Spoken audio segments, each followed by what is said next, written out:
Okay, good morning students. Next, chapter number 7, classes and objects. Next, chapter number 7, classes and objects. ನಮಗೆ already ಗೊತ್ತು in the last previous class what is a class, what is an object. ಹೌದಾ? Class is a way of grouping objects having similar characteristics. Class ಅನ್ನೋದು ಒಂದು group of objects, ಅವು ಎಲ್ಲಾನು ಏನಾಗಿರ್ಬೇಕಂದ್ರೆ similar ಆಗಿರುವಂತ characteristics ಅದಕ್ಕೆ ಇರಬೇಕು.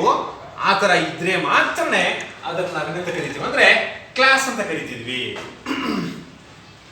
Class is a way of grouping objects having similar characteristics. Once the class is defined, we can create any number of objects belongs to that class. ಒಂದು ಸಲ ನೀವು class ನ define ಮಾಡಿದ್ರೆ ಅಂದ್ರೆ ಎಷ್ಟು ಆಬ್ಜೆಕ್ಟ್ಸ್ ನ ಬೇಕಾದ್ರೂ ನಾವೇನ್ ಮಾಡಬಹುದು ಅಂದ್ರೆ ಕ್ರಿಯೇಷನ್ ಮಾಡ್ಕೋಬಹುದು. ಅದನ್ನೇ ನಾವೇನಂತ ಕರಿತೀವಿ ಅಂದ್ರೆ ಕ್ಲಾಸ್ ಅಂತ ಕರಿತೀವಿ. Example is the solar system, fruits, vegetables. ಅದನ್ನೇ ನಾವೇನಂತ ಕನ್ಸಿಡರ್ ಮಾಡ್ತೀವಿ ಅಂದ್ರೆ ಕ್ಲಾಸ್ ಅಂತ ಕನ್ಸಿಡರ್ ಮಾಡ್ತಾ ಇದೀವಿ. A group of objects having similar characteristics is called a class. Once the class is defined, any number of objects can be created. ಎಷ್ಟು number of objects ನ ಬೇಕಾದ್ರೂ ನಾವೇನ್ ಮಾಡಬಹುದು, ಕ್ರಿಯೇಟ್ ಮಾಡ್ಕೋಬಹುದು. ಹೌದಾ? Example solar system, fruits, vegetables, etc. Similarly, what is an object? Object is an instance of a class. Or object is a person, place, thing or table of data. Object ಅನ್ನೋದು ಒಬ್ಬ person ಆಗಿರಬಹುದು, ಒಂದು place ಆಗಿರಬಹುದು, ಅಥವಾ ಒಂದು thing ವಸ್ತು ಆಗಿರಬಹುದು, ಅಥವಾ ಒಂದು ಟೇಬಲ್ ಆಫ್ ಡೇಟಾ ಆಗಿರಬಹುದು. ಇದನ್ನೇ ನಾವೇನಂತ ಕರಿತೀವಿ ಅಂದ್ರೆ ಆಬ್ಜೆಕ್ಟ್ ಅಂತ ಕರಿತಿದ್ವಿ. Objects are the basic building blocks for designing programs. Objects ಅಂದ್ರೆ ಯಾರಾಗಿರ್ತಾರೆ? ಬೇಸಿಕ್ ಬಿಲ್ಡಿಂಗ್ ಬ್ಲಾಕ್ಸ್ ಆಗಿರ್ತವೆ. ಏನಕ್ಕೋಸ್ಕರ? For designing programs. ಒಂದು ಪ್ರೋಗ್ರಾಮ್ ನ ಡಿಸೈನ್ ಮಾಡ್ಬೇಕಂದ್ರೆ ಮೈನ್ ನಮ್ಗೆ ಯಾವ ಬೇಕು? ಆಬ್ಜೆಕ್ಟ್ಸ್ ಬೇಕು. ಇವೆಲ್ಲ ಲಾಸ್ಟ್ ಚಾಪ್ಟರ್ ಅಲ್ಲೇ ಓದ್ಕೊಂಡಿದ್ವಿ. ಹೌದಾ? Example is Chintamani, pen, pencil, table, rubber, ಏನ್ ಬೇಕಾದ್ರೂ ಕೊಡ್ಬೋದು ಎಕ್ಸಾಂಪಲ್. ನೀವು ಎಲ್ಲನೂ objects. Object is a person, place, thing or table of data. ಹೌದಾ? Just 1 mark. ಅದಕ್ಕೆ ಎಕ್ಸಾಂಪಲ್ ಬರೆದ್ರೆ 1 mark. That is about classes and objects. Next ಇದರಲ್ಲಿ heading is declaration and definition and declaration of classes and objects. Classes and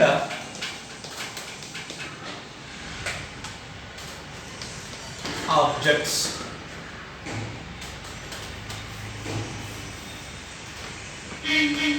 Definition and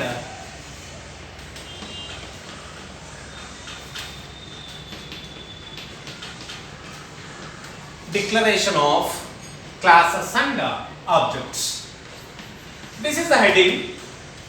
How do you define the class? How do you declare the class? Difference is that definition difference, declaration ne bere, definition ne bere. ಅರ್ಥ ಇದೆಯಾ? Class definition is A process of naming a class. ಒಂದು class ನ name ಮಾಡಬೇಕು.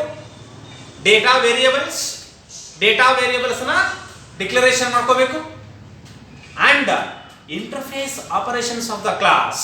ಒಂದು class ಅಲ್ಲಿ ಯಾವ ಯಾವ operations ನ ಪರ್ಫಾರ್ಮಿಂಗ್ ಮಾಡಬೇಕು ಅನ್ನೋದನ್ನು ಕೂಡ ನಾವು ಡಿಫೈನ್ ಮಾಡ್ತೀವಿ. Class definition is a process of naming A class. ಒಂದು ಕ್ಲಾಸ್ ನ ನೇಮ್ ಮಾಡ್ತಾ ಇದೀವಿ, ಡೇಟಾ ವೇರಿಯೇಬಲ್ಸ್ ನ ನೇಮ್ ಮಾಡ್ತಾ ಇದೀವಿ. ಅದೇ ತರ what are the operations performed on the class. ಅದನ್ನೇ ನಾವು interface operations of the class. ಯಾವ ಯಾವ ಆಪರೇಷನ್ಸ್ ನ ಪರ್ಫಾರ್ಮಿಂಗ್ ಮಾಡ್ತಾ ಇದೀವಿ ಕ್ಲಾಸ್ ಅಲ್ಲಿ, ಅದನ್ನೆಲ್ಲದನ್ನು ನಾವೇನ್ ಮಾಡ್ತೀವಿ ಅಂದ್ರೆ ಅಲ್ಲಿ ನೇಮಿಂಗ್ ಮಾಡ್ತಾ ಇದೀವಿ. ಒಂದು ಕ್ಲಾಸ್ಗೆ ನೇಮ್ ಕೊಡ್ತೀವಿ, data variables data variables declaration ಮಾಡ್ಕೊತಾ ಇದೀವಿ, ನೇಮ್ ಕೊಡ್ತಾ ಇದೀವಿ ಅದಕ್ಕೂ. ಅದ್ರ ಜೊತೆಗೆ what are the interface operations of the class, ಒಂದು ಕ್ಲಾಸ್ ಅಲ್ಲಿ ಯಾವ ಯಾವ ಆಪರೇಷನ್ಸ್ ನಾವು ಪರ್ಫಾರ್ಮಿಂಗ್ ಮಾಡಬೇಕು ಅನ್ನೋದು ಕೂಡ ಏನ್ ಮಾಡ್ತಿದ್ವಿ, ಈ ಕ್ಲಾಸ್ ಡೆಫಿನೇಷನ್ ಅಲ್ಲಿ ಇರ್ತೀವಿ. Then what is the declaration of class? The class declaration specifies representation of objects. Objects ಏನ್ ಮಾಡ್ತದೆ? Representation ಮಾಡ್ತದೆ. ಯಾವ ಯಾವ objects ಇದಾವೆ ಅಂತ. And the set of operations that can be applied to such objects. ಯಾವ set of operations ನ ನಾವು ಆ ಆಬ್ಜೆಕ್ಟ್ ಮೇಲೆ ಅಪ್ಲೈ ಮಾಡ್ತಿದೀವಿ ಅನ್ನೋದು ಕೂಡ ಸ್ಪೆಸಿಫೈ ಮಾಡ್ತದೆ. ಯಾವುದು? Class declaration. Definition is very very important. What is class declaration and class definition? Class definition is a process of naming a class. ಒಂದು ಕ್ಲಾಸ್ ನ ನೇಮ್ ಮಾಡ್ತಾ ಇದೀವಿ, ಡೇಟಾ ವೇರಿಯೇಬಲ್ಸ್ ನ ನೇಮ್ ಮಾಡ್ತಾ ಇದೀವಿ, and what are the interface operations of the class. ಒಂದು class ಅಲ್ಲಿ ಯಾವ ಯಾವ ಆಪರೇಷನ್ಸ್ ಅನ್ನು ನಾವು ಪರ್ಫಾರ್ಮಿಂಗ್ ಮಾಡ್ತಾ ಇದೀವಿ ಇವನ್ನೆಲ್ಲದನ್ನು ನೇಮಿಂಗ್ ಮಾಡ್ತೀವಿ. ಯಾವುದರಲ್ಲಿ? ಕ್ಲಾಸ್ ಡೆಫಿನೇಷನ್ ಅಲ್ಲಿ. Then what about class declaration?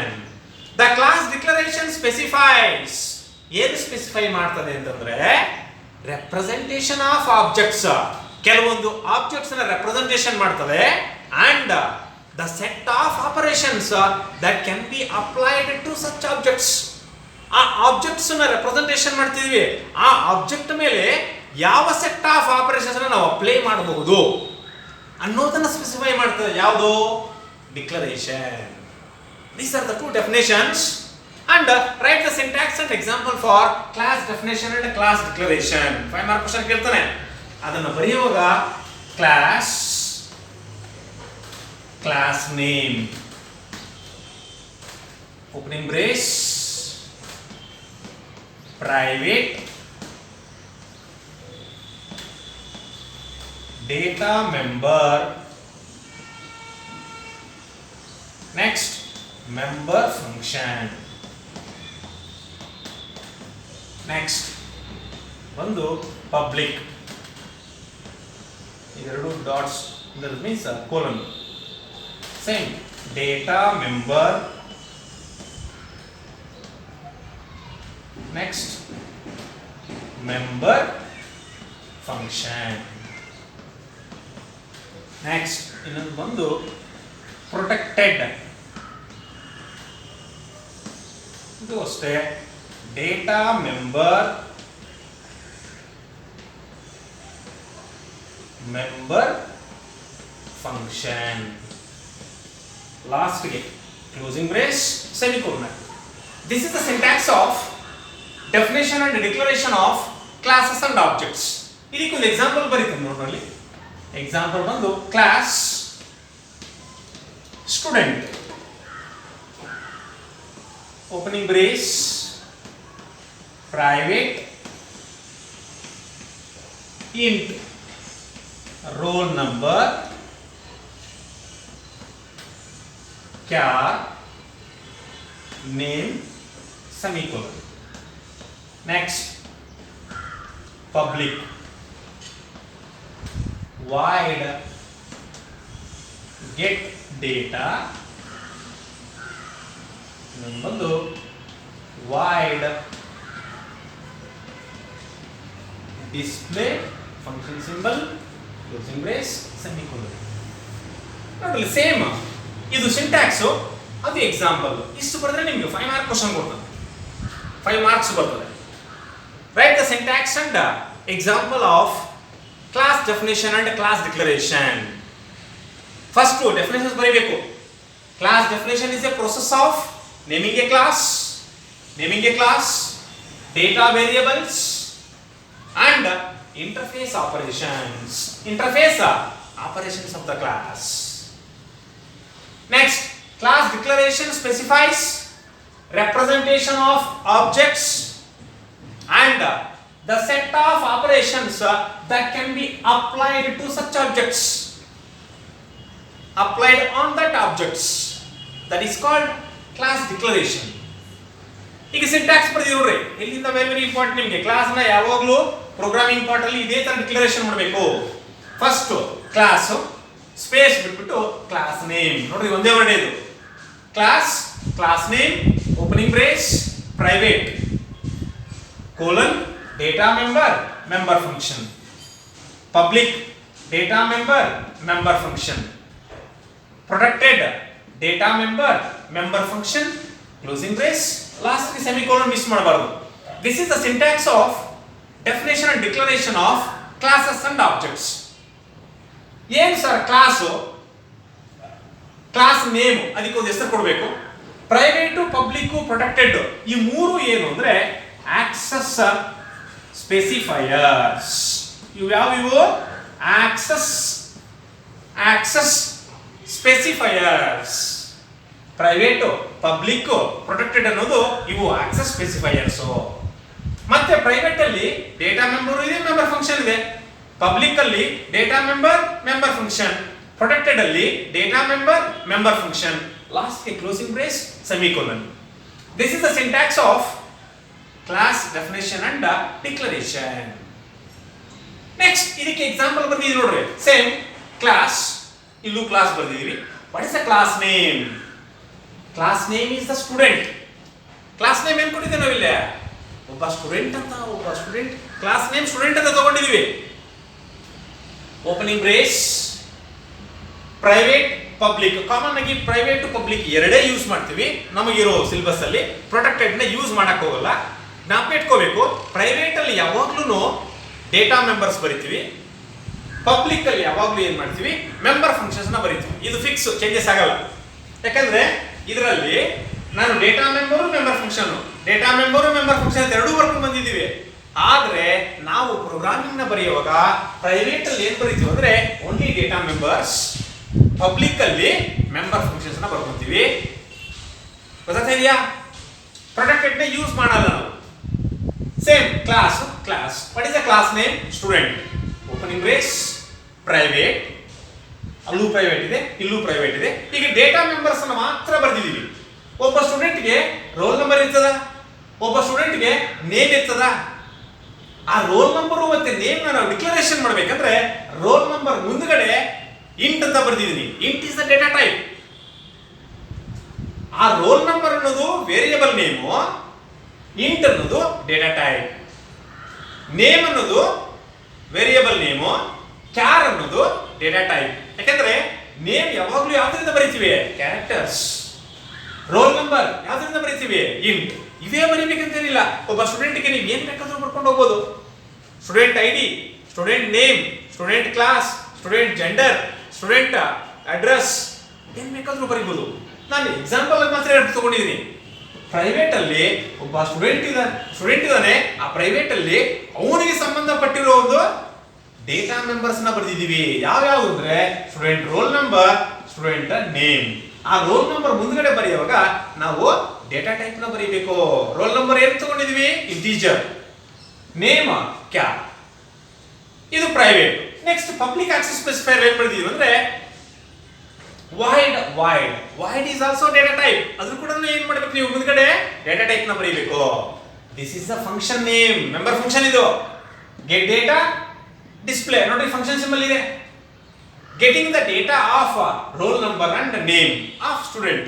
ಆ ಸ್ಟೂಡೆಂಟ್ ಯಾರಾದ್ರೂ ಆಗಿರ್ಲಿ, ಈ ಗೆಟ್ ಡೇಟಾ ಅನ್ನೋ ಫಂಕ್ಷನ್ ಏನ್ ಮಾಡ್ತೀವಿ ಅಂದ್ರೆ ತಗೊಂತದೆ ಡೇಟಾನ. ಯಾವ್ಯಾವ್ದನ್ನಂದ್ರೆ ರೋಲ್ ನಂಬರ್ ನ ಮತ್ತೆ ನೇಮ್ ನ ತಗೊಂತದೆ. ಬಟ್ ಡಿಸ್ಪ್ಲೇ ಏನ್ ಮಾಡ್ತದೆ? ಈ ಗೆಟ್ ಡೇಟಾ ಇಂದ ರೋಲ್ ನಂಬರ್ ನೇಮ್ ಏನು ತಗೊಂಡಿದೀವೋ ಅದನ್ನ ಡಿಸ್ಪ್ಲೇ ಮಾಡೋದಕ್ಕೆ ನಾವು ಯಾವ್ದನ್ನು ಯೂಸ್ ಮಾಡ್ತೀವಿ ಅಂದ್ರೆ ಡಿಸ್ಪ್ಲೇ ಫಂಕ್ಷನ್. ಅದಕ್ಕೆ ನೋಡಿ ಎರಡು ಫಂಕ್ಷನ್ ತಗೊಂಡಿದೀವಿ. ಒಂದು ಗೆಟ್ ಡೇಟಾ, ಇನ್ನೊಂದು ಡಿಸ್ಪ್ಲೇ ಡೇಟಾ. ಡಿಸ್ಪ್ಲೇ ಮಾಡೋಕೆ ವಾಯ್ಡ್ ಡೇಟಾ ಟೈಪ್ಸ್, ಅದನ್ನೇ ನಾವು ರಿಟರ್ನ್ ಟೈಪ್ ಅಂತ ಬರೀತೀವಿ. These two are the function name. ಎರಡು ಏನದು? ಫಂಕ್ಷನ್ ನೇಮ್ ಅಂದ್ರೆ ಮೆಂಬರ್ ಫಂಕ್ಷನ್. ಯಾವುವು? Member function. ಮೆಂಬರ್ ಫಂಕ್ಷನ್ಸ್ ಯಾವಾಗಲೂ ನಾವು ಎಲ್ಲಿ ಬರೀತೀವಿ ಅಂದ್ರೆ ಪಬ್ಲಿಕ್ ಅಲ್ಲಿ ಬರೀತೀವಿ. ಪ್ರೊಟೆಕ್ಟೆಡ್ ನ ಯೂಸ್ ಮಾಡಲ್ಲ. ಪ್ರೈವೇಟ್ ಅಲ್ಲಿ ಯಾವತ್ತು ಡೇಟಾ ಮೆಂಬರ್ಸ್ ಬರೀತೀವಿ, ಪಬ್ಲಿಕ್ ಅಲ್ಲಿ ಯಾವಾಗಲೂ ಏನ್ ಮಾಡ್ತೀವಿ? ಮೆಂಬರ್ ಫಂಕ್ಷನ್ ನ ಬರೀತೀವಿ. ಡೇಟಾ ಮೆಂಬರ್ ಆಗಲಿ ಮೆಂಬರ್ ಫಂಕ್ಷನ್ ಆಗಲಿ ನೀವು ಡಿಕ್ಲರೇಷನ್ ಮಾಡುವಾಗ ಅದ್ರ ಮುಂದ್ಗಡೆ ಡೇಟಾ ಟೈಪ್ಸ್ ನ ಬರೀಬೇಕು. ಡೇಟಾ ಟೈಪ್ಸ್ ಬರೆಯುವಾಗ ಎಲ್ಲದಕ್ಕೂ ಸ್ಪೇಸ್ ಬಿಡಬೇಕು. ಇಲ್ಲಿ int roll number, char name, void get data, void display. ನೋಡ್ರಿ ಪಬ್ಲಿಕ್ ಅಲ್ಲಿ ಯಾವಾಗಲೂ ಮೆಂಬರ್ ಫಂಕ್ಷನ್ಸ್ ನ ಬರೀತೀವಿ, ಪ್ರೈವೇಟ್ ಅಲ್ಲಿ ಯಾವಾಗಲೂ ಏನ್ ಮಾಡ್ತೀವಿ ಡೇಟಾ ಮೆಂಬರ್ಸ್ ನ ಬರ್ಕೊಂತೀವಿ. ನೆಕ್ಸ್ಟ್ ಸೇಮ್ ಓಪನಿಂಗ್ ಬ್ರೇಸ್ ಗೆ closing brace semicolon. This is the syntax and example of definition and declaration of classes and object. ಅರ್ಥ ಆಗ್ತಾ ಇದೆಯಾ ಯಾವ ತರ ತಗೊಂಡಿದೀವಿ ಇದನ್ನ ಅಂತ? Definition and declaration of classes and object. ಅರ್ಥ ಆಯ್ತು ಈಗ? ಒಂದು ಸಿಂಟ್ಯಾಕ್ಸ್ ಕರೆಕ್ಟ್ ಆಗಿ ಬರೀಬೇಕು, ಇದು ಎಕ್ಸಾಂಪಲ್.